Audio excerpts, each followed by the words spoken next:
DTH।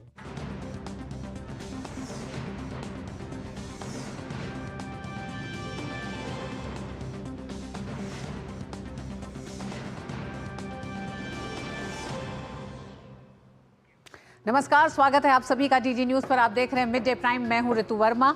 अगले 1 घंटे में हम बात करेंगे देश भर की बड़ी खबरों की। बताएंगे संभल मस्जिद सर्वे को लेकर सुप्रीम कोर्ट का अहम निर्देश, कहा सील बंद लिफाफे में जमा करें सर्वे कमेटी रिपोर्ट। पूरे मामले पर निचली अदालत न ले कोई एक्शन, याचिकाकर्ता जाएं हाई कोर्ट। बताएंगे आपको और भी कि सुप्रीम कोर्ट ने और क्या कहा इस पूरे मामले में। वहीं होगी दुनिया भर में कौन कौन सी खबरों पर है सबकी नजर, ये भी बताएंगे। साथ ही खेल और अर्थ जगत से जुड़ी कुछ झलकियां भी होंगी, कला संस्कृति के क्षेत्र से भी जुड़ी खबरें होंगी। लेकिन सबसे पहले शुरुआत करेंगे अभी तक की बड़ी खबरों की।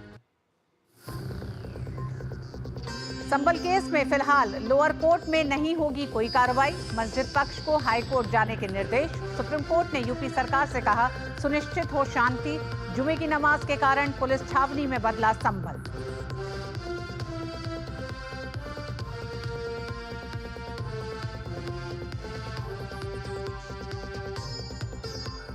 विपक्ष के शोर शराबे के कारण आज भी नहीं हुआ संसद का कामकाज। दोनों सदन सोमवार तक के लिए स्थगित। स्पीकर और सभापति ने विपक्ष के रवैये पर जताई नाराजगी।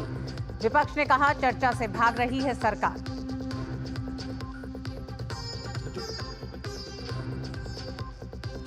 प्रधानमंत्री नरेंद्र मोदी आज से 3 दिन के ओडिशा दौरे पर। बीजेपी सांसदों, विधायकों और पदाधिकारियों के साथ करेंगे बैठक, जनसभा को भी करेंगे संबोधित।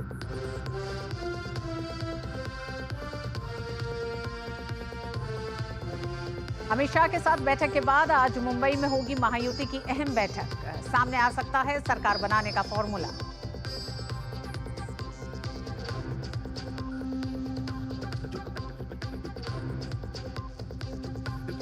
दिल्ली में बांग्लादेश हाई कमीशन के बाहर प्रदर्शन, हिरासत में लिए गए प्रदर्शनकारी। ढाका में संत चिन्मय दास को जेल और हिंदुओं पर अत्याचार के खिलाफ भड़का आक्रोश।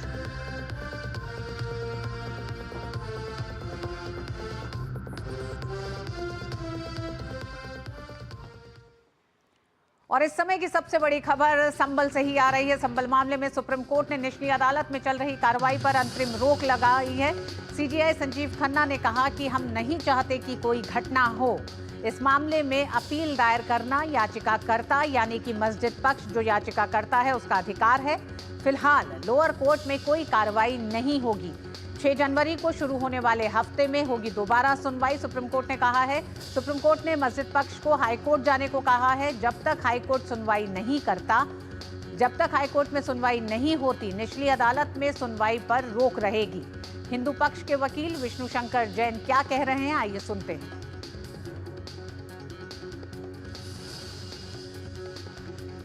संभल केस में सुप्रीम कोर्ट का अहम निर्देश आया है। सुप्रीम कोर्ट ने अपने निर्देश में यह भी कहा है कि सर्वे से जुड़ी रिपोर्ट को एक सील बंद लिफाफे में पेश किया जाए। साथ ही साथ निचली अदालत के जो आदेश थे उस पर रोक लगाई है और याचिकाकर्ता यानी कि मस्जिद पक्ष जो याचिका लेकर सुप्रीम कोर्ट पहुंचा था उसमें सुप्रीम कोर्ट ने बहुत साफ कहा है कि याचिकाकर्ता हाई कोर्ट पहुंचे, हाई कोर्ट जो तय करेगा वो मान्य होगा। अगले 3 दिन में याचिकाकर्ताओं को हाई कोर्ट पहुंचना है। तो देखना होगा कि हाई कोर्ट जब याचिकाकर्ता पहुंचेंगे यानी कि मुस्लिम पक्ष जब हाई कोर्ट पहुंचेगा तो हाई कोर्ट इस पूरे मामले पर क्या कहती है, क्योंकि निचली अदालत के अभी तक के जो भी आदेश हैं उन पर एक तरह से सुप्रीम कोर्ट ने आज रोक लगा दी है और ये रोक तब तक कायम रहेगी जब तक हाईकोर्ट इस पूरे मामले पे सुनवाई नहीं करता, निर्देश नहीं देता है। लेकिन इस बीच याचिकाकर्ता सुप्रीम कोर्ट पहुंचे थे कि ये जो पूरा सर्वे की प्रक्रिया है यानी कि निचली अदालत की जो पूरा फैसला है उस पूरे फैसले को ही रद्द किया जाए, लेकिन सुप्रीम कोर्ट ने ऐसा नहीं किया है। सुप्रीम कोर्ट का ये कहना है कि सर्वे की जो पूरी रिपोर्ट है उसे सीलबंद लिफाफे में पेश किया जाए और साथ ही साथ सीलबंद लिफाफे में देने के साथ उन्होंने ये कहा है कि लोअर कोर्ट के अभी तक के फैसले पर रोक लगाई है और याचिकाकर्ता को कहा गया है कि अब हाई कोर्ट जाएं, यानी कि इस पूरे मामले पर अब हाई कोर्ट तय करेगा कि आगे किस तरह से बढ़ा जाएगा। तो कुल मिला के बात यह है कि मुस्लिम पक्ष, मस्जिद पक्ष आज सुप्रीम कोर्ट अपनी 2 दलीलें एक तरह से लेके पहुंचा था। पहली दलील ये कि सर्वे को पूरी तरीके से बंद किया जाए, जो लोअर कोर्ट का आदेश है उसे रद्द किया जाए। दूसरी उनकी दलील सर्वे रिपोर्ट को लेके थी जिसमें सुप्रीम कोर्ट ने बहुत साफ कहा है। सुप्रीम कोर्ट का कहना है कि लोअर निचली अदालत ने जो अभी तक के निर्णय लिए हैं उस पर रोक लगाई है, लेकिन उन्होंने ये नहीं कहा है कि सर्वे की पूरी प्रक्रिया या फिर उस पूरे फैसले पे कोई सवाल ना उठा के रोक लगा के उन्होंने याचिकाकर्ता को कहा कि आप सुप्रीम कोर्ट आए हैं, उससे पहले आपको हाई कोर्ट जाना चाहिए। तो अब याचिकाकर्ता यानी मस्जिद पक्ष को अगले 3 दिन के भीतर हाई कोर्ट पहुंचना है। इलाहाबाद हाई कोर्ट जाएंगे और वहां से क्या इस मामले पर आगे हाई कोर्ट तय करता है, ये देखना दिलचस्प है। और इसमें जो अधिवक्ता है विष्णु शंकर जैन, उनका क्या कहना, आइए सुनते हैं कोर्ट के निर्देश के बाद। माननीय सुप्रीम कोर्ट के सामने याचिका दायर की गई थी। ऑनरेबल सुप्रीम कोर्ट ने ये कहा, सबसे पहले ऑनरेबल सुप्रीम कोर्ट ने चिंता जताई कि वहाँ पे पीस और हार्मनी मेंटेन रहे, और स्टेट ऑफ यूपी की तरफ से जो काउंसिल प्रेजेंट, उन्होंने कहा कि हम सारी कोशिश और हम पूरा दायित्व है पीस और हार्मनी मेंटेन करने का। इसके बाद माननीय सुप्रीम कोर्ट ने जो मस्जिद कमेटी थी जिन्होंने SLP दायर की थी, उनको कहा कि आप इस ऑर्डर को हाई कोर्ट में चैलेंज कर सकते हैं, और हाई कोर्ट में जाने का उनको एक लिबर्टी दी है। साथ ही साथ ऑनरेबल सुप्रीम कोर्ट ने यह भी कहा है कि 3 दिन के अंदर अगर आप हाईकोर्ट में याचिका दायर करते हैं तो मामला हाईकोर्ट के सामने लिस्ट किया जाए और हाईकोर्ट के फर्दर डायरेक्शंस तक के लिए वेट किया जाए, और तब तक के लिए ट्रायल कोर्ट की प्रोसीडिंग रुकी रहेगी जब तक हाईकोर्ट अपना निर्देश नहीं दे देता है। तो जब तक हाईकोर्ट अपना निर्देश नहीं देगा तब तक ट्रायल कोर्ट की प्रोसीडिंग्स पर रोक का निर्देश दिया है सुप्रीम कोर्ट ने। तो सुप्रीम कोर्ट ने जो जिन बातों को रखा वो हमने आपको बताया। साथ ही संबल से हमारे साथ निशांत राय जुड़ गए हैं और विकास हमारे साथ जुड़ रहे हैं। सुप्रीम कोर्ट ने जो कहा है उसको लेकर विकास, सबसे पहले आप ही के पास आएंगे। 2 बातें हैं इसमें। एक तरह से दलील कही जा रही है कि मस्जिद पक्ष लेके गया था, दोनों दलीलों पर सुप्रीम कोर्ट के निर्देश क्या इस तरह के आप दिखते हैं जिसमें कि मस्जिद पक्ष के पक्ष में पूरा फैसला कहा जाएगा, या जो लोग सर्वे कमेटी का जो एक तरह से वकालत कर रहे हैं विष्णु शंकर जैन, उनके खिलाफ जाएगा, या क्या पूरा ये सुप्रीम कोर्ट ने कहा है? देखिए रितु, इसमें सुप्रीम कोर्ट ने सबसे पहले कहा कि मेरिट्स पर हम कोई बात नहीं कर रहे। कोर्ट ने दूसरी बात ये कही कि निचली अदालत के आदेश में उसे कुछ खामी लगती है। हालांकि कोर्ट ने बहुत ज्यादा एक्सप्रेस नहीं किया कि किन पहलुओं पर कोर्ट को आपत्ति है। तीसरी बात सुप्रीम कोर्ट ने यहाँ पर यह कही कि भले ही हम रोक खुद नहीं लगा रहे हैं किसी तरह की कार्रवाई पर, लेकिन हम क्योंकि एक नेचुरल जस्टिस की बात है कि इनका एक राइट है, मस्जिद पक्ष का एक राइट है अपील दायर करने का, इससे पहले की कार्रवाइयां आगे बढ़े, इसीलिए उनको एक विंडो दिया है सुप्रीम कोर्ट ने कि कम से कम आप इस बीच में हाईकोर्ट जाइए जब तक कि निचली अदालत की कार्रवाई पर हम रोक लगा रहे हैं। हाईकोर्ट में जाकर के जो आप पिटीशन में यहाँ बातें सुप्रीम कोर्ट में लेकर के आए हैं वो आप हाईकोर्ट में बताइए, और हाईकोर्ट ये तय करेगा कि आगे कोर्स ऑफ एक्शन क्या होगा। लेकिन कोर्ट ने ये जरूर कहा कि हमारी सबसे बड़ी चिंता यह है कि कुछ वहां पर और घटनाएं नहीं घटनी चाहिए, शांति और सौहार्द बनाए रखने की जिम्मेदारी प्रशासन की है, और वो कमिटीज बनाए जो मीडिएशन कमिटीज हो, आपस में बातचीत करके मामले को सुलझाने की कोशिश करें। जहां तक आज की कार्रवाई किसके पक्ष में जा रही है ऐसा कहना सही नहीं होगा, क्योंकि एक तरीके से कोर्ट ने यहाँ पर एक संतुलन देने की कोशिश की है, क्योंकि मस्जिद पक्ष लगातार ये बात कह रहा था कि एक ही दिन में ऑर्डर हुआ, एक ही दिन में सर्वे के लिए एडवोकेट कमिश्नर पहुंच गए, रिपोर्ट तैयार कर ली। तो कहीं ना कहीं सुप्रीम कोर्ट ने उस दलील को एड्रेस करते हुए ये कहा है कि इनको भी मौका मिलना चाहिए अपनी बात रखने के लिए। तो अब हाईकोर्ट ये तय करेगा कि जो अभी एडवोकेट कमिश्नर ने वहां पर सर्वे करके एक रिपोर्ट तैयार की है वो सील बंद लिफाफे में हालांकि रखी जाएगी अब लोअर कोर्ट में। अब ये तय होगा कि क्या उस पर आगे की कार्रवाई होगी, या मेंटेनेबिलिटी को लेकर के जो मस्जिद पक्ष सवाल उठा रहा है कि मेंटेनेबल नहीं है, उनके पास दस्तावेज हैं, प्लेसेस ऑफ वर्शिप एक्ट का भी हवाला दे रहे हैं वो। हालांकि जो याचिकाकर्ता थे विष्णु शंकर जैन जिनकी ओर से अपीयर हुए, उन लोगों का कहना है कि प्लेसेस ऑफ वर्शिप एक्ट के दायरे में आता ही नहीं है। तो ये सारी दलीलें अब हाईकोर्ट को देखनी है कुल मिलाकर। लेकिन अब स्थिति यह है कि जनवरी के पहले हफ्ते तक यथास्थिति बनी रहेगी, और इस बीच में प्रशासन को ये सुनिश्चित करना है कि वहां पर किसी भी तरह का धरना प्रदर्शन, जो अभी हमने हिंसा देखी, ऐसी कोई घटनाएं ना हो, और आपस में मिल बैठकर मामले को सुलझाने के लिए भी समानांतर प्रयास किए जाएं। क्या विकास अब हाईकोर्ट इस पूरे मामले की मेंटेनेबिलिटी को भी लेकर कोई निर्देश देगा, मतलब उस पर भी विचार करेगा हाईकोर्ट? देखिए, हाईकोर्ट में जब मस्जिद पक्ष जाएगा इस आदेश के खिलाफ अपील को लेकर के, तो सबसे पहले उनकी दलील मेंटेनेबिलिटी को लेकर के ही है। लेकिन ये सब हम अभी अनुमान ही लगा रहे हैं, हाईकोर्ट में क्या होगा वो जब सुनवाई शुरू होगी तब साफ हो पाएगा। लेकिन अगर आप प्रोसीजर जो अभी तक का देखें तो उसके हिसाब से जब वो इस निचली अदालत के आदेश को चुनौती जब मस्जिद पक्ष ये कहते हुए दे रहा है कि ये इस तरह का एडवोकेट कमिश्नर की नियुक्ति करके सर्वे का डायरेक्शन ही गलत है, तो मेंटेनेबिलिटी का ही सवाल सबसे पहले खड़ा होता है। अब ये किन सवालों को हाईकोर्ट पहले एड्रेस करेगा, किन को बाद में देखेगा, ये सब तो सुनवाई होने के बाद साफ हो पाएगा। लेकिन आज की जो सुनवाई है वो कहीं ना कहीं बहुत संतुलित है, इसीलिए किसी पक्ष की हार जीत कहना इसे सही नहीं होगा। ठीक। कहीं ना कहीं जो मस्जिद पक्ष है उसको ऐसा नहीं लगना चाहिए या ऐसी बात नहीं होनी चाहिए कि उनको पर्याप्त मौका नहीं दिया गया अपनी बात रखने के लिए, निचली अदालत में वो अपनी बात नहीं रख पाए ऐसा उनका कहना है। तो कम से कम अब हाईकोर्ट में जब वो सुनवाई होगी तो वो ये सारी बातें वहां पर रखें कि उनको इस सूट को लेकर, कोई सिविल सूट को लेकर के उनकी क्या आपत्तियां हैं, और हाईकोर्ट तय करेगा कि निचली अदालत की कार्रवाई अब तक की जो थी वो सिविल प्रोसीजर के हिसाब से जो स्टेप्स होते हैं उनको फॉलो करते हुए ठीक थी, बिल्कुल पूरी तरह से ठीक थी, या उसमें हाईकोर्ट को दखल देने की कोई जरूरत है। ठीक। विकास, क्या किसी तरह की कोई समय सीमा नहीं है? क्या ये कहा जा रहा है कि 3 दिन में हाईकोर्ट उन्हें जाके अपील करनी होगी, क्या ऐसा है?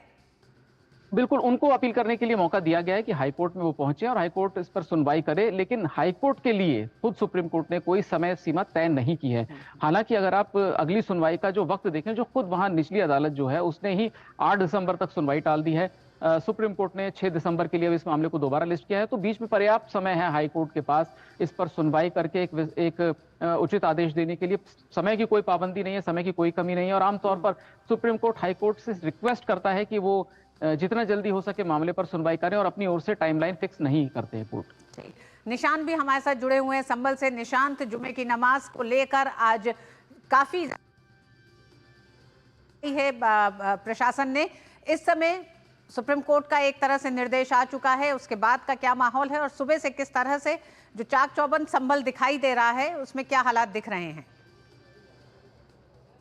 देखिए, मैं इस समय संभल के मुख्य चौराहे पर मौजूद हूं। पहले आपको चौराहे की तस्वीर दिखाना चाहूंगा। मैं कैमरा पर्सन से कहना चाहूंगा कि किस तरीके से पुलिस प्रशासन ने यहां चाक चौबंद व्यवस्था की और पुलिस के जवान आपको नजर आ रहे होंगे, और पूरे चौराहे पे कुछ इसी तरीके से संभल के हर एक चौराहे पे इसी तरीके से प्रशासन ने अपनी व्यवस्था की है ताकि यहाँ पर जो माहौल है वो खराब ना हो। और जैसा कि सुप्रीम कोर्ट में भी उत्तर प्रदेश सरकार के द्वारा यहाँ पर हारमोनी की बात की गई थी, वो संभल में बनाए जाने की पूरी तैयारी है। दूसरी तरफ अगर बात की जाए, जो हिंसा में जिन लोगों का विजुअल आए हैं, खासकर सीसीटीवी फुटेज के माध्यम से उनको चिन्हित किया जा रहा है, उन आरोपियों को उन पर कार्रवाई करने के लिए जो प्रशासन है वो लगातार लोगों से अपील कर रहा है कि जो जो लोग इसमें शामिल थे, अगर आप उनके बारे में जानते हैं तो प्रशासन को बताएं और प्रशासन अपनी कार्रवाई उन पर करेगा।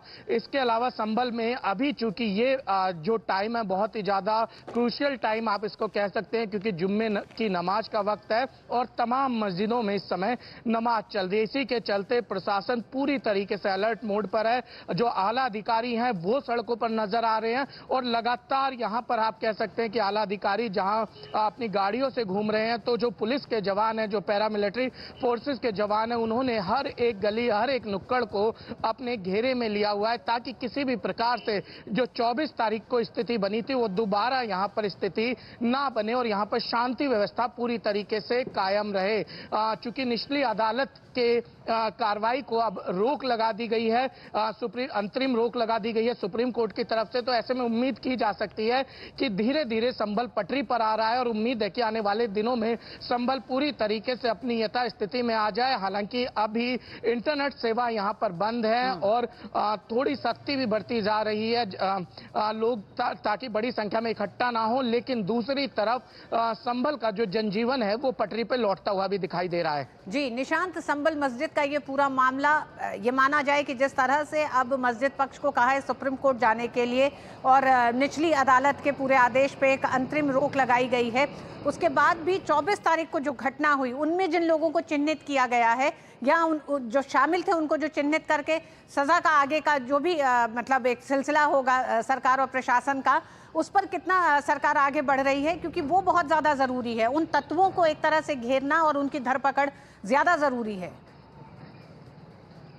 देखिए, जितने भी आपराधिक तत्व हैं उनको प्रशासन छोड़ेगा नहीं। मुख्यमंत्री योगी आदित्यनाथ ने स्पष्ट कर दिया था, हिंसा में जो भी लोग शामिल होंगे उन पर कानून के अनुसार जो भी कड़ी कार्रवाई हो सकती है वो की जाएगी। और संभल में भी स्थिति कुछ इसी तरीके की बन रही है। हालांकि आरोप प्रत्यारोप दोनों तरफ से लग रहे हैं, लेकिन एक बात तय है कि जो जो इस पूरे मामले में अपराधी रहे हैं, जो सीसीटीवी फुटेज हैं या अलग से तस्वीरें निकलकर सामने आ रही हैं, आज भी प्रशासन ने एक वीडियो जारी की थी आगजनी की, तो ये कहा जा सकता है कि प्रशासन फिलहाल सबूत इकट्ठे कर रहा है ताकि सबूतों के आधार पर उन लोगों पर कार्रवाई की जा सके जिन्होंने 24 तारीख को संभल का अमन और चैन बिगाड़ा था।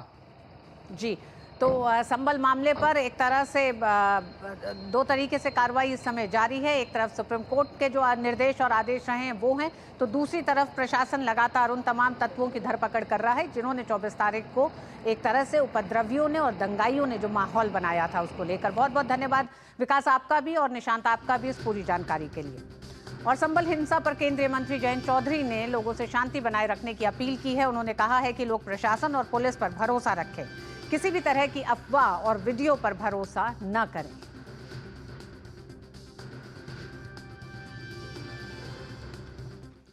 ऐसी हिंसा कहीं भी नहीं होनी चाहिए और हर नागरिक की जिम्मेदारी नागरिकों को भी सोचना चाहिए। उत्तेजित होकर अगर वो कानून को अपने हाथ में लेंगे तो उसका नुकसान, उसका हानि मुख्य समाज को मिलता है और उनको भी इससे बचना चाहिए, गंभीरता से विचार करना चाहिए हर वर्ग को। मेरी अपील है कि वहाँ शांति बनी रहे। हालांकि अब संभल चुका है और अब सुप्रीम कोर्ट तय करेगा, इस तरह के विवाद देश में और ना बढ़े। लेकिन राज्य सरकार ने अपनी जिम्मेदारी के तहत काम किया है। पुलिस कर्मियों की भी अपनी एक ड्यूटी होती है और बड़ी जिम्मेदारी को वो देखते हैं, जोखिम भी लेते हैं, इसमें कोई शक नहीं है। तो पुलिस कर्मियों पे हमें भी विश्वास करना चाहिए। जो वीडियोस दिख रही हैं उस पे लोग भ्रमित ना हो। संभल के डीएम राजेंद्र पेंसिया ने कहा है कि सभी जगह शांति है और हमारी बैठकें भी हो चुकी हैं, कोई समस्या नहीं है, आराम से जुमे की नमाज अदा की जाएगी, सभी सहयोग कर रहे हैं। सभी जगह शांति है, हमारी बैठकें भी हो चुकी है और कल आपको प्रेस कॉन्फ्रेंस में भी डिटेल से कमिश्नर सर ने आपको बताया था, तो कोई समस्या नहीं, आराम से जुमे की नमाज अदा की जाएगी और सब लोग सहयोग कर रहे हैं। उधर उत्तर प्रदेश के संभल की स्थिति पर एसपी संभल कृष्ण कुमार ने कहा है कि स्थिति सामान्य है और मौके पर सुरक्षाकर्मी तैनात हैं जिनकी सुरक्षा निगरानी में जुमे की नमाज शांतिपूर्ण ढंग से हो रही है। सारे पॉइंट से कवर्ड हैं, शहर में पूरे में फोर्स का डिप्लॉयमेंट है, मजिस्ट्रेट और हमारे जो पुलिसकर्मी हैं उन सबका ज्वाइंट डिप्लॉयमेंट किया गया है। स्थिति सामान्य है। 16 company PAC, RAF, RRF deployed है। सभी लोगों द्वारा सहयोग किया जा रहा है और जुम्मे की जो नमाज है शांतिपूर्वक तरीके से अदा की जाएगी। और खबरों में बात अब होगी शीतकालीन सत्र की। विपक्ष का हंगामा और संसद का कामकाज ठप। जी हां, 25 नवंबर से शुरू हुआ शीतकालीन सत्र रोज रोज हंगामे की भेंट चढ़ रहा है। आज भी दोनों सदन में यही हुआ। पहले राज्यसभा की कार्रवाई सोमवार तक के लिए स्थगित हुई, फिर लोकसभा की कार्रवाई भी 12 बजे के बाद सोमवार तक के लिए स्थगित करनी पड़ी। बहरहाल राज्यसभा में आज वक्फ पर गठित जेपीसी का मसौदा सदन के पटल पर रखा गया, जिसमें समिति का कार्यकाल आगामी बजट सत्र के आखिरी दिन तक बढ़ाने का प्रस्ताव है। विपक्ष की ओर से मणिपुर में कानून व्यवस्था, अडानी ग्रुप पर कथित भ्रष्टाचार, उत्तर प्रदेश के संभल में कानून व्यवस्था की स्थिति, बांग्लादेश में हिंदुओं पर हो रहे अत्याचार जैसे मुद्दों पर सदन में कार्य स्थगन प्रस्ताव रखा गया। इसी बीच चर्चा के लिए शोर शराबा होने लगा, जिस पर सभापति ने नाराजगी जताई और कहा कि सदन के नियम 267 का उपयोग सदन में हंगामा करने के लिए किया जा रहा है, जो एक गलत परंपरा बन रही है।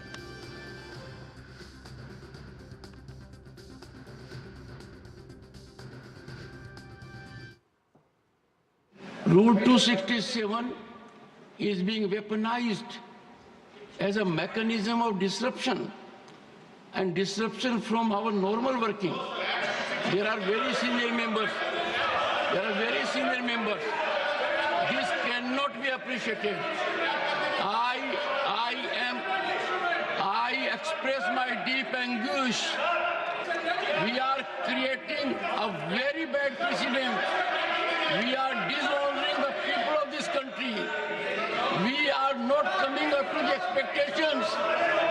Our actions are not people-centric. They are to absolute public distaste.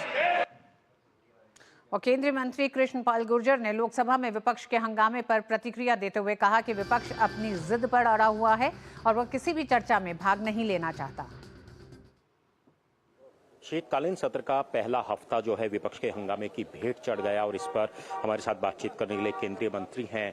लगातार, क्योंकि शीतकालीन सत्र बड़ा महत्वपूर्ण होता है, प्रश्नकाल होते हैं, कई विधेयक होते हैं, पूरा सप्ताह हंगामे की भेंट चढ़ गया। कैसे देखते हैं कि ये लोग किसी विषयों पर, मुद्दों पर चर्चा नहीं करना चाहते? देखिए, दुर्भाग्य है इस सदन का। लोकतंत्र में सहमति असहमति संभव है, लेकिन सहमति असहमति का मतलब ये नहीं है कि सदन को बाधित किया जाए। लेकिन दुर्भाग्य से विपक्ष चर्चा से भागना चाहता है,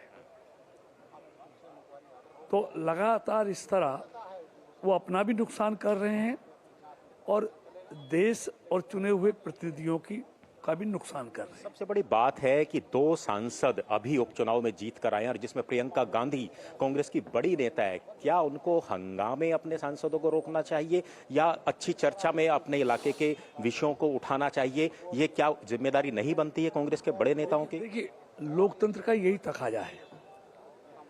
हर चीज का कोई भी समाधान है वो चर्चा से हो सकता है, वो संवाद से हो सकता है। हंगामे से किसी समस्या का समाधान संभव नहीं है। इसलिए आप कोई समाधान किसी विषय का चाहते हैं तो उस पर स्वस्थ चर्चा होनी चाहिए। विपक्ष ने आज ये ठान लिया है और लोकतंत्र में जिद ठीक नहीं होती, लेकिन विपक्ष आज जिद कर रहा है और वो अपना भी नुकसान कर रहा है और उसका परिणाम हर चुनाव में देखिए, कांग्रेस और विपक्षी दलों को उठाना पड़ रहा है। डीडी न्यूज से बातचीत करने के लिए बहुत बहुत धन्यवाद। तो ये थे कृष्णपाल गुर्जर जो केंद्रीय मंत्री हैं और सत्ता पक्ष लगातार यही कह रहा है कि विपक्ष अपनी जिद पर अड़ा हुआ है, वो किसी भी मुद्दे पर चर्चा करने को तैयार नहीं है, सिर्फ हंगामे के सिवा। अपने कैमरामैन प्रमोद नेगी के साथ अनुज यादव, डीडी न्यूज, दिल्ली। और शीतकालीन सत्र के पहले सप्ताह में कामकाज प्रभावित होने पर आजाद समाज पार्टी काशीराम के नेता चंद्रशेखर ने सदन चलने की मांग की और कहा कि इससे पहले बार चुनकर आए सांसदों को बहुत ज्यादा नुकसान हो रहा है और वो अपनी बात नहीं रख पा रहे हैं। संसद चलनी चाहिए, मैं इस बात से सहमत हूं। मैं सभी पार्टियों से मांग करूंगा कि वो संसद के सत्र को चलने दें, जिससे हम अपने बुनियादी मुद्दों पर जो उत्तर प्रदेश में या देश में हो रहा है उस पर चर्चा करा। और इस पूरी खबर पर हमारे साथ बने हुए हैं अनुज यादव। अनुज, सबसे पहले तो नियम 267 के तहत अंतिम फैसला हमेशा से सभापति का रहा है और सभापति के उस फैसले का सम्मान किया जाता है। ये एक लंबी संसदीय परंपराओं में से एक है। ऐसे में आज नियम 267 को लेकर ये इतना विवाद क्यों हो रहा है? देखिए, सबसे बड़ी बात यह है कि संसद की कुछ परंपराएं हैं, संसद के कुछ कायदे हैं, नियम हैं। 267 का जो नियम है वो इस वजह से रखा गया है कि अगर कोई ऐसी महत्वपूर्ण बात है, ऐसी महत्वपूर्ण चर्चा है जिस पर बाकी काम को रोककर उस पर चर्चा कराई जाए, तो बिल्कुल इसका फैसला जो है सभापति करते हैं और बाकी कामकाज को रोक दिया जाता है और उसके बाद चर्चा होती है। तो ये फैसला सभापति को करना है कि उस पर चर्चा करानी है या नहीं करानी है, क्योंकि सभापति इस बात को कहते रहे हैं कि बाकी जो विधेयक हैं, विधायी कार्य हैं या प्रश्नकाल हैं, वो ज्यादा महत्वपूर्ण है। ऐसे में जो चर्चा विपक्ष करना चाहता है वो प्रश्नकाल के बाद करा सकते हैं। चाहे हम लोकसभा अध्यक्ष की बात करें, सभापति की बात करें, उन्होंने किसी भी चर्चा से अभी तक इनकार नहीं किया। वो बार बार इस बात को कहते रहे हैं ऋतु कि जो भी विपक्ष जिन मुद्दों पर चर्चा चाहता है उसका अलग से समय दिया जाएगा, लेकिन जो आज के विधायी कार्य लगे हुए हैं उसको बाधित ना किया जाए। लेकिन विपक्ष इस बात को मानने को तैयार नहीं है। वो लोग वेल में आते हैं, प्रश्नकाल को नहीं चलने देते हैं और आज इसी का नतीजा है कि पूरा शीतकालीन सत्र का पूरा सप्ताह आज पूरा हंगामे की भेंट चढ़ गया। दूसरा सप्ताह सोमवार से शुरू होगा, देखते हैं क्या कुछ होगा। लेकिन सबसे बड़ी बात, आपने जिस तरीके से अभी देखा, विपक्ष के भी कुछ सांसद, खासतौर से जो नए सांसद हैं, पहली बार चुनकर आए हैं, वो चाहते हैं कि सदन की कार्रवाई चले। आपने देखा होगा आजाद समाज पार्टी के चंद्रशेखर ने इस बात को कहा कि जो भी मुद्दा है वो सदन में उस पर चर्चा होनी चाहिए, सदन स्थगित नहीं होना चाहिए। शांभवी चौधरी हैं, लोजपा से सांसद हैं बिहार से, उन्होंने भी कहा हमने डीडी न्यूज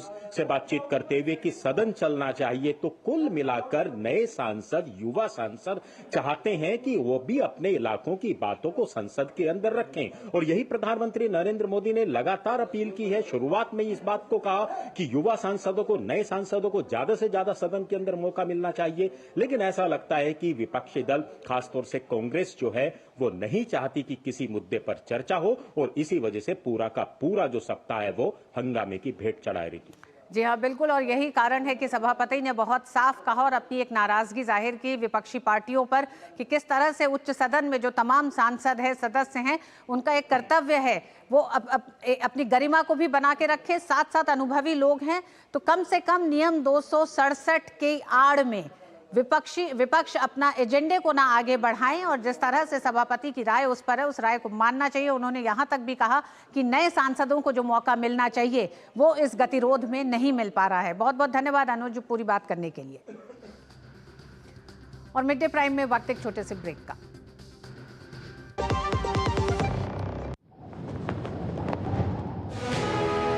संविधान के पवित्र ग्रंथ के आगे शीश झुकाया, संविधान के मूल्यों को अपनी सभी योजनाओं के मूल में रखा। प्रधानमंत्री नरेंद्र मोदी ने संविधान की सीख को जन जन तक पहुंचाया। 26 नवंबर को संविधान दिवस के रूप में घोषित किया। संविधान के निर्माता को अभूतपूर्व श्रद्धांजलि अर्पित की। संवैधानिक अधिकारों के साथ ही कर्तव्यों की ओर चलने का भी देश को आह्वान किया। एक देश एक संविधान के संकल्प के साथ जम्मू कश्मीर से धारा 370 हटाई। न्याय आधारित भारतीय दंड संहिता देश को समर्पित की। इसी विजन के साथ आज देश आत्मनिर्भरता से चल पड़ा है विकसित भारत की ओर।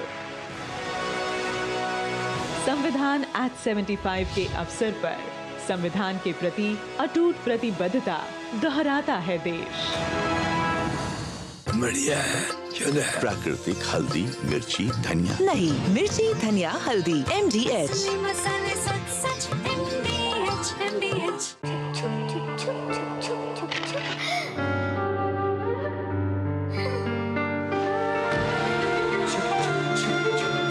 आ जाओ। Yes papa. जिंदगी किसी के लिए नहीं रुकती, हम भी आपको कहां रुकने देंगे। जिंदगी के हर मोड़ पर LIC है तो इंश्योर्ड है। LIC हर पल आपके साथ। छोटे थे तो माँ प्यार से मूर्ख बुलाती थी, मूर्खानंद, और ये तो सच में मूर्ख समझते हैं। कस्टम डिपार्टमेंट वाले बन के कॉल कर रहे हैं और कह रहे हैं कि आपके पार्सल से ड्रग्स पकड़ा गया। सब समझते हैं, पहले डराएंगे फिर कहेंगे पैसे ट्रांसफर करो। अब प्यार से चाहे जो बुला लो, पर मैं मूर्ख नहीं हूं, याद रहे। UPI सेफ है। यदि आपको भी कोई इस तरह डराना चाहे तो उसे कहो मैं मूर्ख नहीं हूं। MDH का किचन किंग किचन में हो तो हम सब कुछ बना सकते हैं। बैंगन का भरता, आलू गोभी, भिंडी मसाला और भी बहुत कुछ। MDH। और आइए अब बात करेंगे महाराष्ट्र की। सवाल यही है कि क्या आज महायुति के नेता का नाम सामने आएगा। दरअसल आज मुंबई में महायुति की अहम बैठक होनी है। इस बैठक में मुख्यमंत्री के नाम के साथ साथ मंत्रिमंडल गठन को लेकर भी मंथन होगा।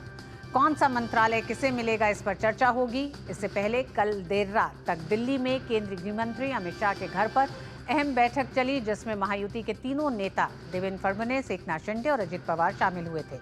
इनके अलावा मीटिंग में भाजपा के राष्ट्रीय अध्यक्ष JP नड्डा भी मौजूद रहे। ये मीटिंग करीब 2 घंटे तक चली। महाराष्ट्र के कार्यवाहक मुख्यमंत्री एकनाथ शिंदे ने केंद्रीय गृह मंत्री अमित शाह और भाजपा अध्यक्ष JP नड्डा के साथ अपनी बैठक को अच्छा और सकारात्मक बताया। और इस खबर से मुंबई से जुड़ रहे हैं हमारे साथी संवाददाता शिशिर शेलार।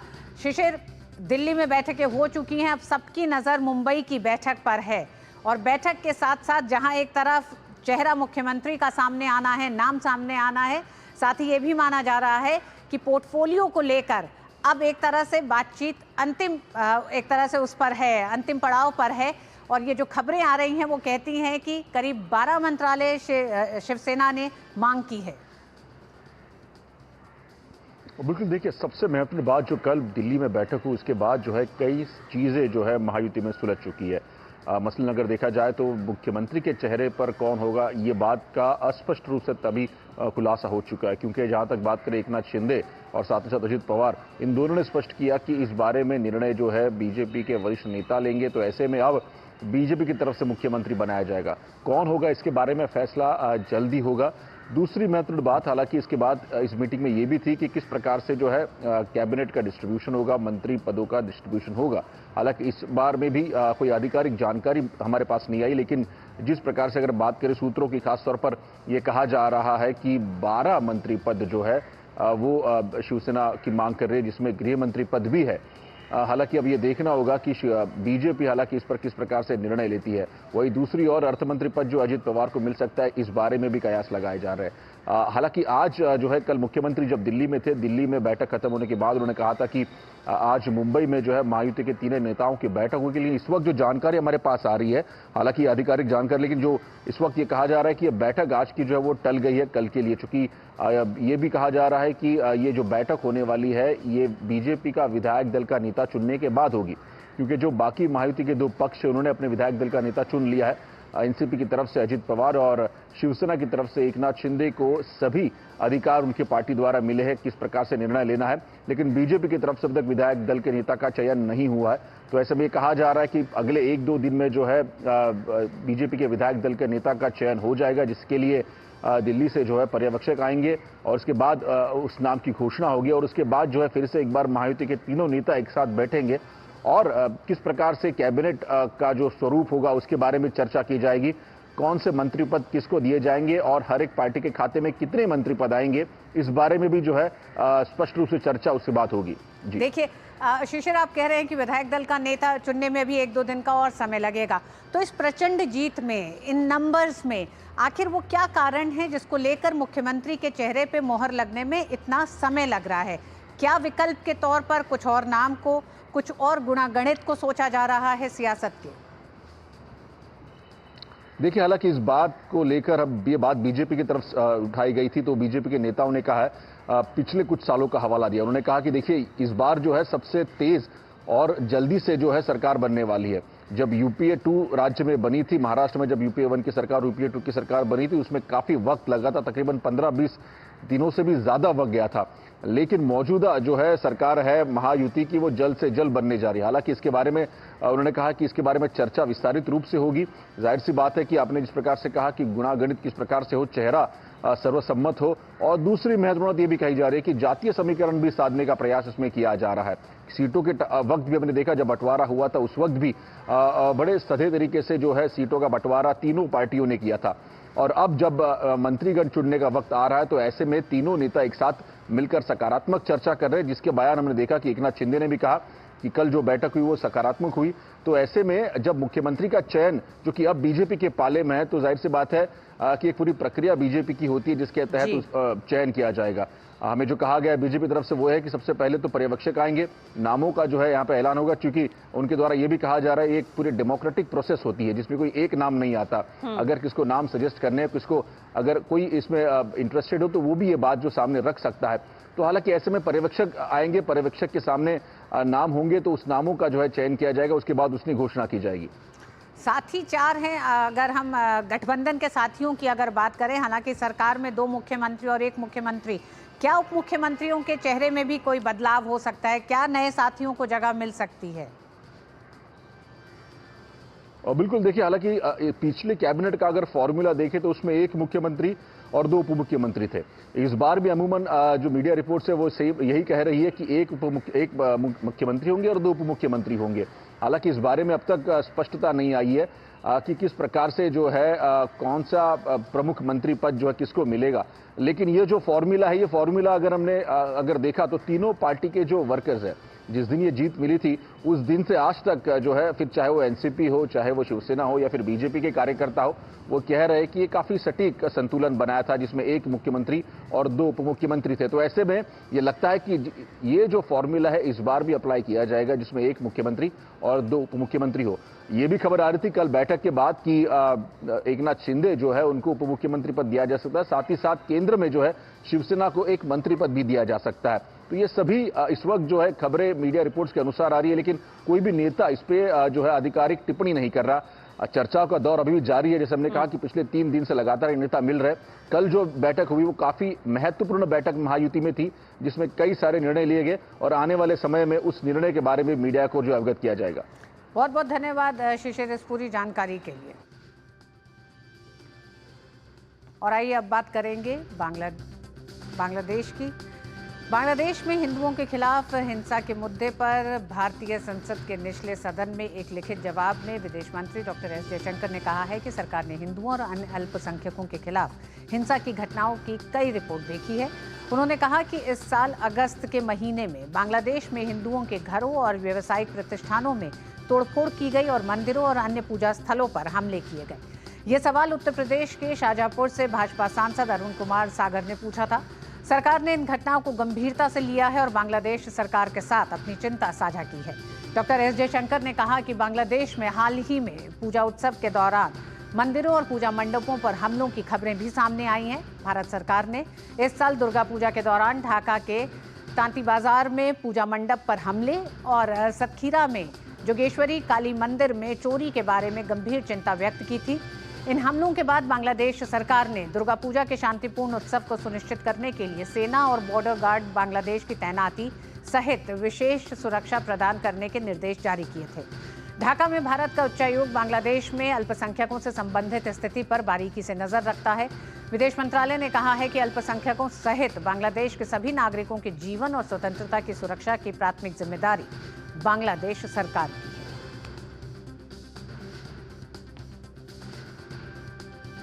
उधर बांग्लादेश में हिंदू अल्पसंख्यकों पर हो रहे अत्याचार और जघन्य अपराधों के विरोध में जनसत्ता दल लोकतांत्रिक ने विरोध प्रदर्शन किया। प्रदर्शनकारी बांग्लादेश हाई कमीशन के सामने विरोध प्रदर्शन करना चाहते थे, लेकिन पुलिस ने इसकी अनुमति नहीं दी। पुलिस ने प्रदर्शनकारियों को उत्तर प्रदेश भवन से बाहर निकालते ही हिरासत में ले लिया। हिंदुओं के खिलाफ हिंसा बंद करने के साथ ही प्रदर्शनकारी चिन्मय प्रभु की रिहाई और मोहम्मद यूनुस को हटाने की मांग कर रहे थे। प्रदर्शन को देखते हुए बांग्लादेश हाई कमीशन और उत्तर प्रदेश भवन के बाहर भारी पुलिस बल तैनात किया गया है।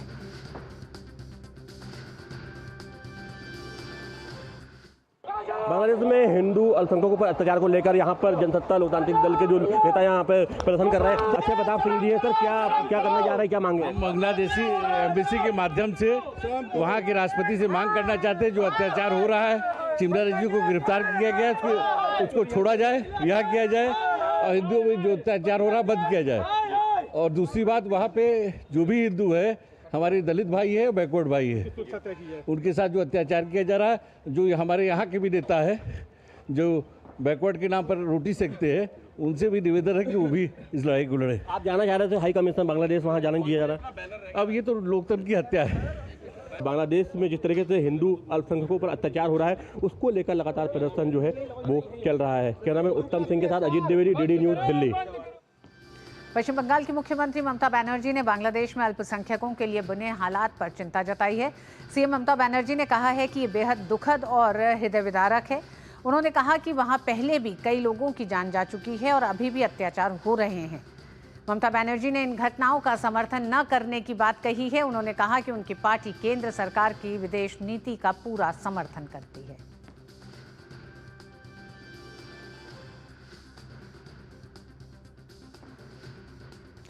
केंद्रीय कौशल विकास एवं उद्यमशीलता मंत्री जयंत चौधरी ने तमिलनाडु सरकार द्वारा पीएम विश्वकर्मा योजना लागू नहीं करने की निंदा की है।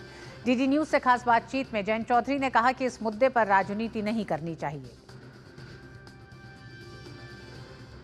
ऐसी योजना से अपना मुंह मोड़ना, 8.5 लाख लोग आप ही के राज्य के हैं मुख्यमंत्री जी, वो बाहर के नहीं है, तमिलनाडु के ही लोग हैं।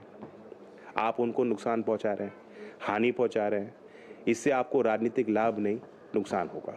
मैं अपील करता हूं, दोबारा इस योजना को वो समझें, गाइडलाइंस को अपने अधिकारियों को कहें, पढ़ें। कहीं किसी जाति का उल्लेख नहीं है। और अब तक जो पंजीकरण तमिलनाडु में हुए हैं, 76% उसमें महिलाएं हैं, 50% से ज़्यादा ओबीसी हैं। यही वो लोग हैं जो कहते हैं हम संविधान के प्रहरी हैं। और जो संवैधानिक जिम्मेदारी सरकारों पे है, जनप्रतिनिधियों पे है कि आप एससी के लिए काम करेंगे, एसटी के लिए काम करेंगे, माइनॉरिटीज़ के लिए काम करेंगे, ओबीसी के उत्थान के लिए विशेष योजनाएं बनाएंगे। उस जिम्मेदारी से आज तमिलनाडु की सरकार पल्ला झाड़ती दिख रही है। प्रधानमंत्री नरेंद्र मोदी आज से ओडिशा के 3 दिवसीय दौरे पर रहेंगे। ओडिशा में प्रधानमंत्री आज शाम भाजपा के राज्य मुख्यालय में पार्टी के सांसदों, विधायकों और अन्य पदाधिकारियों के साथ बैठक करेंगे। प्रधानमंत्री वहां आज एक जनसभा को भी संबोधित करेंगे। इसके अलावा प्रधानमंत्री मोदी अपने इस दौरे के दौरान भुवनेश्वर में आयोजित हो रहे डीजीपी और आईजी सम्मेलन में भी हिस्सा लेंगे।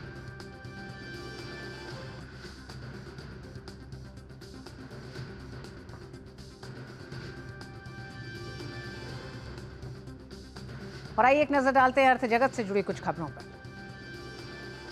किसी भी स्टार्टअप को उसके इनोवेटिव आइडिया को इम्प्लीमेंट करने के लिए फंडिंग की जरूरत होती है। ऐसे स्टार्टअप्स को प्रोत्साहित करने के लिए केंद्र सरकार स्टार्टअप इंडिया सीड फंड योजना लेकर आई है। स्टार्टअप इंडिया सीड फंड योजना के जरिए स्टार्टअप्स बड़े निवेशकों या उद्यम पूंजीपतियों से निवेश जुटा सकते हैं। इसके अलावा वाणिज्य बैंकों या वित्तीय संस्थानों से ऋण लेने की सुविधा भी उन्हें मिल सकती है। इस स्कीम से proof of concept, prototype development, product testing, market entry और कमर्शियलाइजेशन के लिए वित्तीय मदद मिलती है। वाणिज्य मंत्रालय के उद्योग एवं आंतरिक व्यापार संवर्धन विभाग यानी DPIIT ने 19 अप्रैल 2021 को इस योजना की शुरुआत की थी। तब इस योजना के तहत 4 वर्षों की अवधि के लिए 945 करोड़ रुपए मंजूर किए थे। केंद्र सरकार की इस स्कीम का लाभ उठाने के लिए स्टार्टअप का DPIIT से मान्यता प्राप्त करना जरूरी है, लेकिन स्कीम के लिए अप्लाई करने के समय स्टार्टअप 2 वर्ष से अधिक पुराना न हो। स्टार्टअप्स के पास बाजार के अनुकूल उत्पाद या सेवा विकसित करने के लिए एक व्यावसायिक विचार होना चाहिए, जिसमें कमर्शियलाइजेशन और विस्तार की गुंजाइश हो।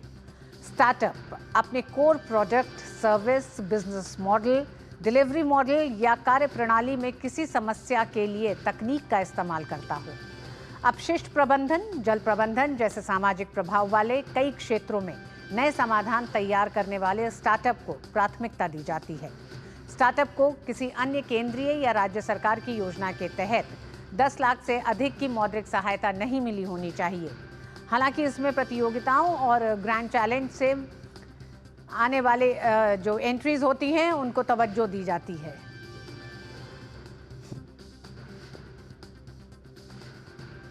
और वक्त एक छोटे से ब्रेक का है। ब्रेक के बाद देखेंगे कुछ और खबरें।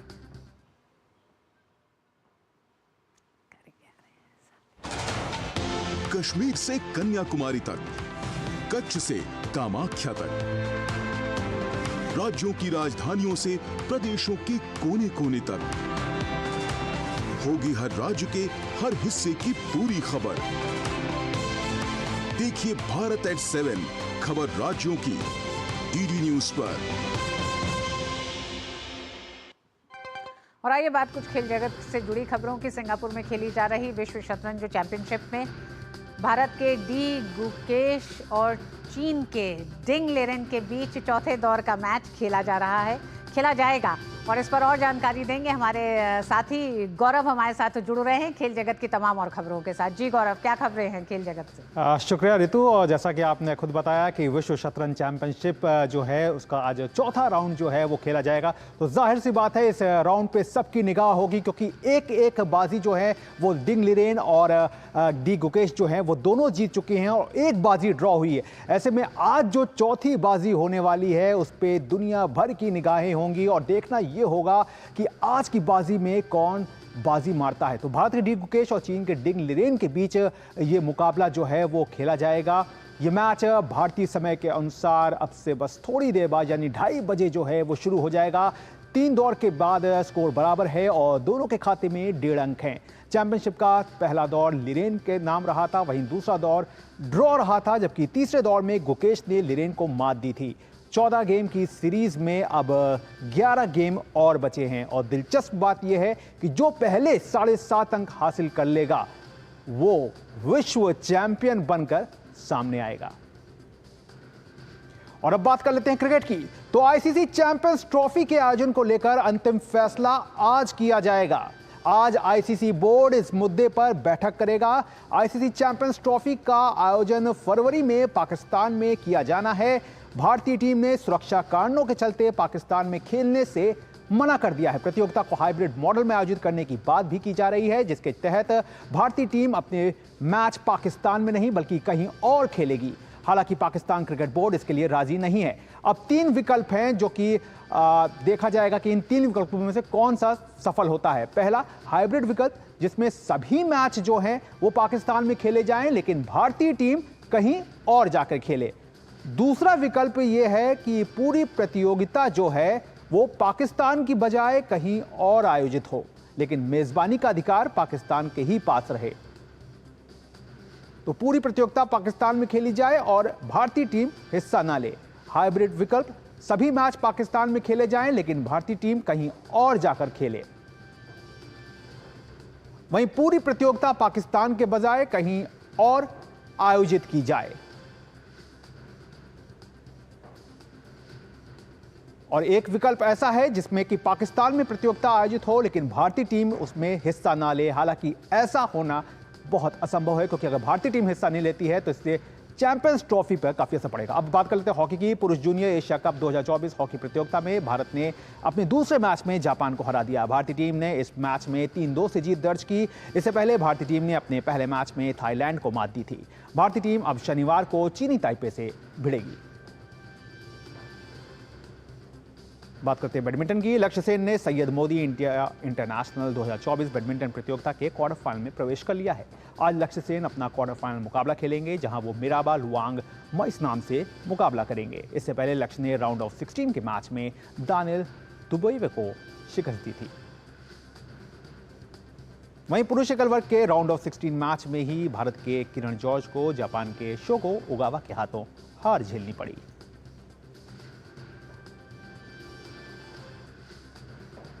प्रियांशु राजावत ने प्रतियोगिता के क्वार्टर फाइनल में जगह बना ली है। प्रियांशु ने प्री क्वार्टर फाइनल में वियतनाम के खिलाड़ी को हराया।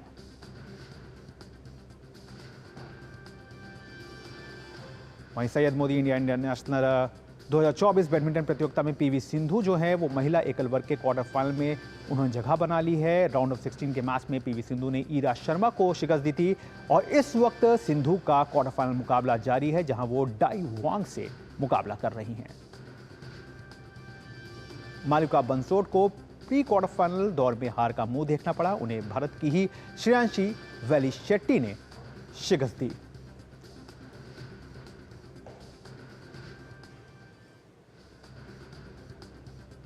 तो रितु, ये थी खेल जगत से जुड़ी हुई तमाम बड़ी खबरें, जिसमें सबसे पहली जो खबर थी वो यही थी कि विश्व शतरंज चैंपियनशिप और उस पर दुनिया भर की जो निगाह है वो कहीं ना कहीं टिकी हुई है। लेकिन बाकी खबरों के लिए एक बार फिर से आपके पास बहुत बहुत धन्यवाद गौरव सभी खबरों के लिए। और ऑस्ट्रेलियाई सीनेट की ओर से 16 से कम उम्र के बच्चों के सोशल मीडिया इस्तेमाल पर रोक लगाने वाले बिल को पारित किया है। दुनिया में ये इस तरह का पहला कानून होगा। इस कानून में व्यवस्था की गई है कि TikTok, Facebook, Snapchat, Reddit, x और इंस्टाग्राम समेत सोशल मीडिया मंच यदि 16 साल के कम उम्र के बच्चों के अकाउंट खोलने रखने पर रोक लगाने में विफल रहते हैं तो उन पर 5 करोड़ ऑस्ट्रेलियाई डॉलर तक का जुर्माना लगेगा। इसी कड़ी में टिकटॉक ने मायूसी जताई है और कहा है कि इस कदम से नौजवान वेब के असुरक्षित जगहों पर जा सकते हैं। यूक्रेन के ऊर्जा बुनियादी ढांचे पर रूस के दूसरे बड़े हमले के बाद राजधानी कीव में बिजली की भारी कटौती हुई है। राष्ट्रपति व्लादिमीर पुतिन ने कहा है कि मॉस्को ने यूक्रेन द्वारा रूसी क्षेत्र पर अमेरिकी मध्यम दूरी की ATACMS मिसाइलों से किए गए हमलों के जवाब में हमला किया है। 10 लाख से अधिक लोगों के यहाँ बिजली गुल है। यूक्रेन के आंतरिक मंत्रालय ने बताया है कि 9 क्षेत्रों में ऊर्जा अवसंरचना सुविधाएं क्षतिग्रस्त हो गई हैं। यूक्रेन के सरकारी ग्रिड ऑपरेटर यूक्रेन ग्रोग ने हमलों से हुए नुकसान के कारण पूरे देश में भारी बिजली कटौती की घोषणा करते हुए बताया है कि कुछ उपभोक्ताओं को कम से कम 12 घंटे तक बिजली नहीं मिलेगी। जॉर्जिया में सरकार ने यूरोपीय संघ में शामिल होने की बातचीत को स्थगित करने का फैसला लिया है। इसके बाद राजधानी तिब्लिसी समेत कई जगहों पर जोरदार प्रदर्शन देखने को मिल रहे हैं। जॉर्जिया की सत्तारूढ़ पार्टी ने 2028 तक इस तरह की किसी भी बातचीत को रोकने का फैसला लिया है। सरकार के इस फैसले के बाद यूरोपीय संघ में शामिल होने का समर्थन करने वाले हजारों प्रदर्शनकारी राजधानी तिब्लिसी की सड़कों पर उतरे हुए हैं। पुलिस ने प्रदर्शनकारियों को तितर-बितर करने के लिए वाटर कैनन और आंसू गैस का इस्तेमाल किया। पिछले कुछ महीनों में जॉर्जिया और ईयू के बीच संबंधों में काफी खटास देखने को मिली है। ईयू ने जॉर्जिया की सरकार पर रूस समर्थक होने के अलावा सत्तावादी होने का भी आरोप लगाया है। अफ्रीकी देश युगांडा में भूस्खलन ने तबाही मचा दी है। युगांडा के कई गांवों में भारी बारिश के कारण हुए भूस्खलन में कई घर बर्बाद हुए गए हैं। इससे 15 लोगों की मौत भी हो गई है और 100 अन्य लापता हैं। युगांडा में अक्टूबर से असामान्य रूप से भारी बारिश हो रही है, जिससे कुछ इलाकों में व्यापक बाढ़ और भूस्खलन हुआ है।